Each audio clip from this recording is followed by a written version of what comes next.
Hello friends, నమస్తే. నేను Vijaya. Welcome to friendly home garden and crafts. Previous వీడియోస్లో compost ఎలా తయారు చేయాలో ఒక వీడియో చేసి చూపించాను కదండి. మనం కిచెన్ వేస్ట్ దీని నిండుగా వేసుకున్నాం కదా. ఇది 1 మంత్కే రెడీ అయిపోయిందండి. నేను వీడియో చేయడానికి అవ్వలేదు. ఈ కంపోస్ట్ మీకు చూపించి తర్వాతనే మొక్కలకు వేద్దామని పక్కన పెట్టేస్తానండి. కంపోస్ట్ తయారయ్యాక ఎలా ఉందో చూసారు కదా. ఈ కంపోస్ట్ మొక్కలకి ఎలా వేయాలో ఒకసారి మళ్ళీ చెప్తాను. మొక్క చుట్టూ గుల్ల చేసి కంపోస్ట్ వేసి పైన మట్టి కప్పేయాలి. తర్వాత వాటరింగ్ చేయాలండి. ఇది కంపోస్ట్ నుండి వచ్చిన లిక్విడ్ ఫెర్టిలైజర్ అండి. ఇది మనం మొక్కలకి ఎలా ఇవ్వాలో ఇప్పుడు తెలుసుకుందాం. ఇది 1:5 రేషియోలో ఇవ్వాలి. 1 లిక్విడ్ ఫెర్టిలైజర్ ఇస్తే 5 వాటర్ ఇవ్వాలండి. మనం లిక్విడ్ ఫెర్టిలైజర్ ఎప్పుడైనా యూజ్ చేసేటప్పుడు వెంటనే యూజ్ చేయకూడదండి. 2 నెలలైనా పక్కన పెట్టి ఆ తర్వాతనే యూజ్ చేయాలి. మనకు ఆల్రెడీ 2 నెలలు అయిపోయింది కాబట్టి నేను యూజ్ చేస్తున్నాను. చూసారు కదా, చాలా బ్లాక్గా ఉంది. మనం ఫ్రెష్గా వచ్చిన లిక్విడ్ ఫెర్టిలైజర్ అయితే అంత బ్లాక్గా ఉండదు. ఇవి 1:5 రేషియోలో కలుపుకున్నాం కదా వాటర్. ఈ లిక్విడ్ ఫెర్టిలైజర్ పక్కన పెట్టి స్టోర్ చేసుకుని వాడడం వల్ల దాని రిజల్ట్ బాగా కనిపిస్తుందండి. కొన్ని రోజులైనా మనం దాన్ని స్టోర్ చేసుకోవాలి. ఈ లిక్విడ్ ఫెర్టిలైజర్ అన్ని మొక్కలకి ఇవ్వచ్చు. నేను ఇప్పుడు కనకాంబరం మొక్కలకు ఇస్తున్నాను.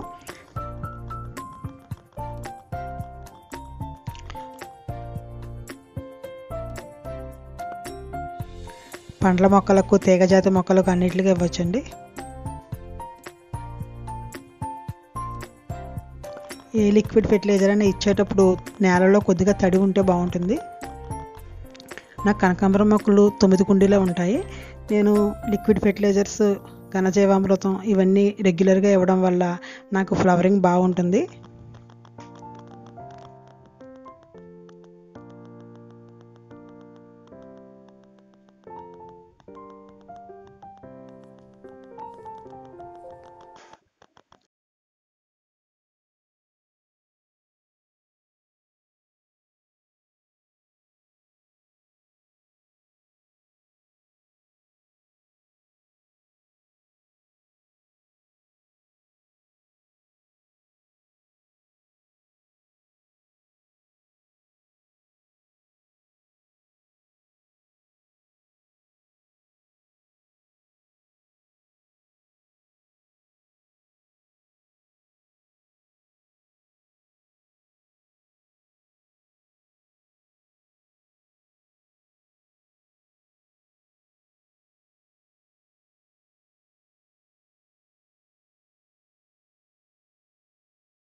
కనకాంబరాలు ఎన్ని ఉన్నాయో చూసారు కదా. వీటిని నేను మాల కడతాను. ఎన్ని మూరలు వస్తాయో చూద్దాం. చాలా కనకాంబరాలు ఉన్నాయండి. మాల కట్టడం చాలా కష్టమైంది నాకు.